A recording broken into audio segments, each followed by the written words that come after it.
Statut, le conseil et l'expertise du CIG Petite Couronne. Bonjour et bienvenue à tous dans notre émission Minute Statut, le Zoom, qui est aujourd'hui consacrée au recrutement des contractuels. Pour évoquer ce sujet, nous sommes aujourd'hui en présence de Juliette Lebas, qui est juriste au sein de la direction du conseil et de l'expertise statutaire du CIG Petite Couronne.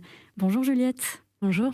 Aujourd'hui, dans la fonction publique, un agent sur 5 est contractuel. Il y en a même de plus en plus. Les chiffres de l'INSEE nous le confirment, ils étaient 5,2% de plus en 2019. Le 6 août de cette même année est apparue la loi de transformation de la fonction publique. Alors pour commencer, Juliette, est-ce que vous pourriez nous donner les principaux apports de cette loi en matière de recrutement des contractuels ? Oui, alors l'un des apports majeurs de cette loi va concerner les recrutements effectués sur le fondement de l'article 3-3 de la loi 84-53, puisque, je rappelle, avant la loi de transformation de la fonction publique, il était possible de recruter uniquement des personnels de catégorie A lorsque la nature des fonctions ou les besoins des services le justifiaient. Et désormais, il est possible de recruter des contractuels de toute catégorie hiérarchique sur ce fondement. Donc ici, on a un élargissement des possibilités de recours à ce type d'agent. D'ailleurs, on rappellera que la possibilité de recruter sur le fondement de l'article 3-3 doit expressément être prévue dans la délibération qui crée l'emploi. Pour plus de simplicité, on peut conseiller aux collectivités de vérifier l'ensemble de leurs délibérations et les modifier en ce sens une bonne fois pour toutes. Si je comprends bien, ça veut dire qu'on peut aussi recruter donc des agents contractuels de catégorie C sur le fondement de l'article 3-3 ? En effet. Toutefois, attention, il convient d'être vigilant avec les emplois de catégorie C, puisque, en effet, le principe reste le même. En matière de recrutement sur emploi permanent, on recrutera en priorité un fonctionnaire par la voie du concours. Et c'est à défaut qu'on pourra recourir à un contractuel. Dès lors que certains cadres d'emploi de catégorie C sont accessibles sans concours, le candidat retenu doit pouvoir être recruté en qualité de fonctionnaire stagiaire. Il existe une hypothèse où on va pouvoir recruter un agent contractuel sur un emploi de catégorie C. Ce serait celle où l'agent n'aurait pas la nationalité française, condition de nationalité qui est exigée pour les fonctionnaires et qui ne l'est pas en revanche pour les contractuels. Pour vous, collectivité qui seriez amenée à recruter un candidat qui n'aurait pas la nationalité française, pensez bien à vérifier qu'il n'existe pas un accord entre la France et le pays dont le candidat est ressortissant. Donc on vient de voir un premier rapport sur cet élargissement des possibilités de recourir à des contractuels.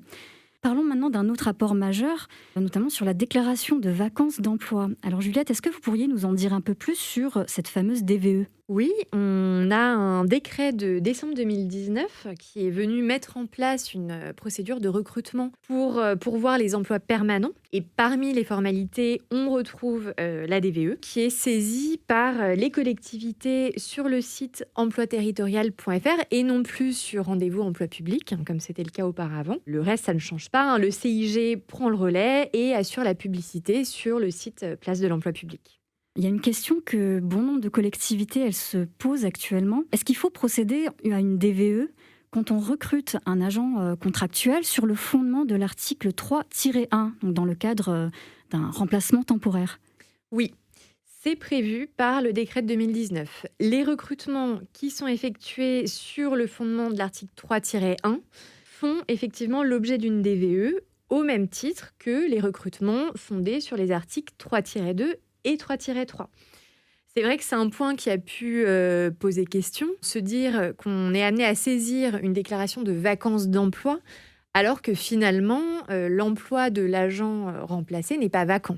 Pour autant, la DGCL est venue à plusieurs reprises confirmer cette lecture. On soulignera d'ailleurs que le décret de 2019 prévoit que la DVE est accompagnée d'une fiche de poste dans laquelle il va être précisé le fondement juridique qui permet d'ouvrir cet emploi permanent au recrutement d'un contractuel. Donc finalement, la mention du fondement juridique au sein de la fiche de poste est de nature à lever toute ambiguïté. J'ai une dernière question pour vous, Juliette. Dans le cas où on procède au renouvellement d'un contrat d'un agent donc, qui est recruté sur un emploi permanent toujours, est-ce qu'il faut également saisir une nouvelle DVE ? Tout à fait. Les modalités qui sont prévues pour la procédure de recrutement d'un agent contractuel vont s'appliquer de la même manière pour un contrat initial et pour un contrat renouvelé. D'ailleurs, on notera que la DVE va s'imposer également lorsqu'un agent contractuel est reconduit dans ses fonctions à durée indéterminée. En pratique, concernant le contrat de remplacement, il va être possible de ne pas mentionner de date de fin dans le contrat de l'agent, mais d'indiquer que le contrat courra pendant toute la durée de l'absence de l'agent remplacé. Et ainsi, on s'évite des lourdeurs administratives. Eh bien, merci Juliette d'avoir partagé cette expertise avec nous. Pour aller plus loin, vous le savez maintenant, n'hésitez pas à consulter les documents et liens utiles que vous trouverez sous ce podcast ou pour les affiliés, en passant par le site internet du CIG Petite Couronne dans l'espace abonnés. Merci à tous de nous avoir suivis. Je vous donne rendez-vous le mois prochain, où nous vous proposerons de faire un point sur l'actualité statutaire. À bientôt.